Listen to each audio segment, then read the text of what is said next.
Hello everyone and welcome to my YouTube channel. As due to the current situation, a lot of pools are closed at the moment. There is nothing else to do than to stick to dryland exercises. I will show in this episode what I do to keep myself fit, to train even without water or without being able to go into the pool and do my sessions there, to the moment when the pools are getting opened again and we can go and do our sessions in the pool again. What do you need to do for dryland exercises? I guess everyone knows that, everyone can see that without water you will quickly lose the feeling for the water itself. This is in that sense not a problem because as quickly as it goes, it will come back at some point. It will come back once the pools are open after 2-3 weeks. You will back feeling the water like you used to, and that I don't think that will be the big problem. Two things are important in times where you don't have access to a pool is keep yourself fit, go cycle, put on your shoes and go running. If you have a home trainer or like a turbo trainer like I have it, or a treadmill at home, use the treadmill, keep yourself fit. This is the main thing which you can do. The other thing is do dryland exercises which imitate or should be an imitation of what you do in a pool. For dryland exercises and dryland drills, you need, in my opinion, things like either a TheraBand or several.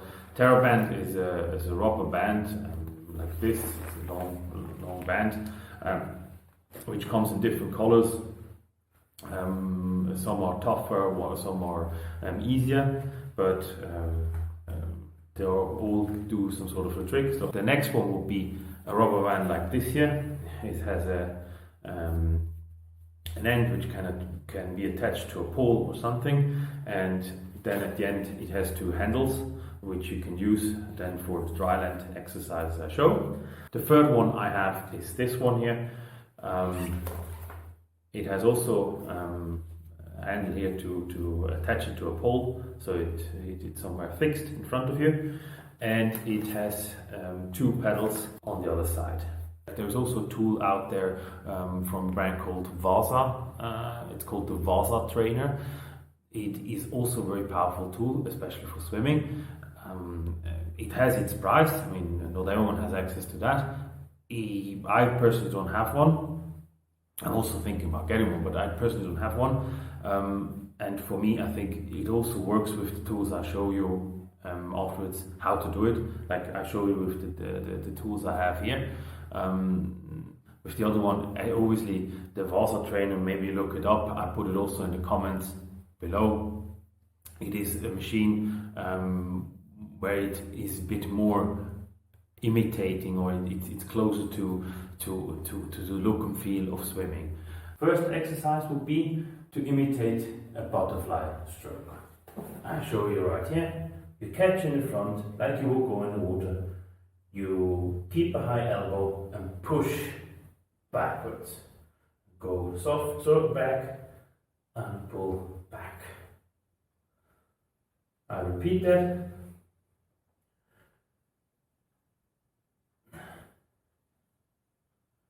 Like this. Second drill I would do is just do the front, just to do the catch in front of it, just to pull together, like I would do in a pool. That would be the second exercise. Always keep the head down, like you normally do when you swim in a pool. The next one will be to the end, to push off to the end. So keep your elbows locked, just push, push, push.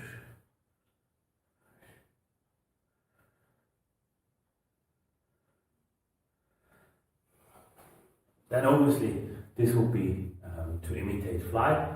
We can also do it to imitate freestyle. So one arm stays in front and we just push through to the end. And we keep the head steady and just push through like you would. Always keep a high elbow like you would do in water.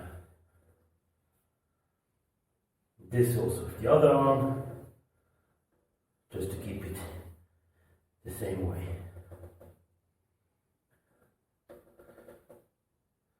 Good. Next one will be just to do the same thing. Like in fly, you would do just the front. Maybe you could do it, you change from one arm to the other.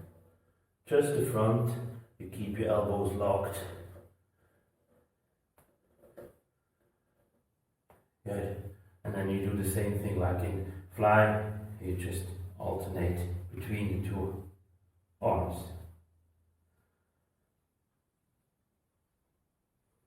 Good. Always bear in mind, try to imitate your stroke like you will be in water.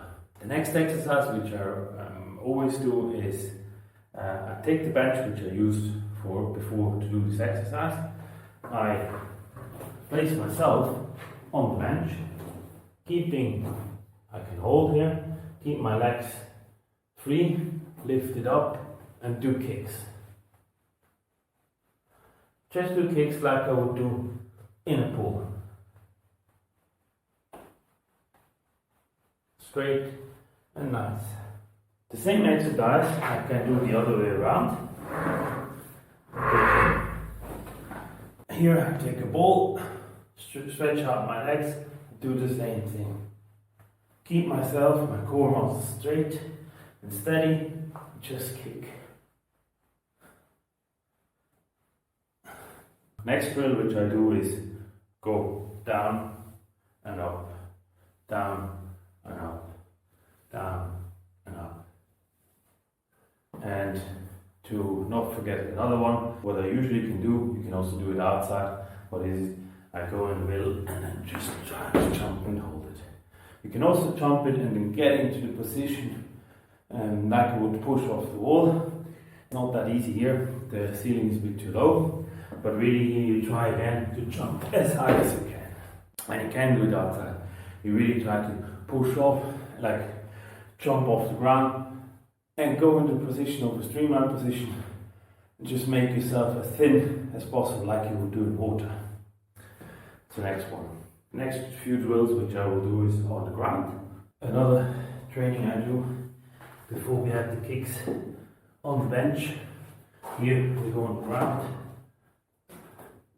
We go on the ground, lift the legs up, keep your hands in front, do the kicks again, like this. And to make it more efficient, you go back and to the front. Go back and to the front and back to the front, or you stay in the front and have no movement. Another drill which I also like is the planks. Literally go in a steady position, hold yourself out there. You can have a rubber band here to pull it aside and hold the plank. So these were a few drills I do. Again, just to repeat, with the rubber band, I do the imitation of the stroke itself, fly, backstroke, freestyle, even breaststroke. You just imitate it as good as possible, just to keep strength on it, like you will get in water. Obviously, that helps me a lot. Also, try to be as accurate as possible to the technique you have in the pool. For the drills where I imitate the strokes with a rubber band, like you would do in the pool, I do each 10 to 20 times. Then the next thing will be the kicks on the ground, or on the bench, or with the ball in front of you and on your back. I do this a minute to 2 minutes. And the jumps and the squats I do also 10 to 20 times. I try to make a little parkour. I try to mix it up a bit. So maybe do 3-4 arms, then do kicks, then go over to some jumps, do some squats, sit-ups, and then do some planks. As I said, the ones where you can count, I do 10 to 20 times. For the ones where I need to hold a position or need to continuously do kicks 1 to 2 minutes, I do usually 3 to 5 rounds. These drills help me a lot to keep fit. For me, I do this almost every day, these drills. I hope you can take something out of this episode. If you have any questions, just send me a message on Instagram or put it in the comments below. I'm happy to help, and yeah, I hope you liked it. See you next time.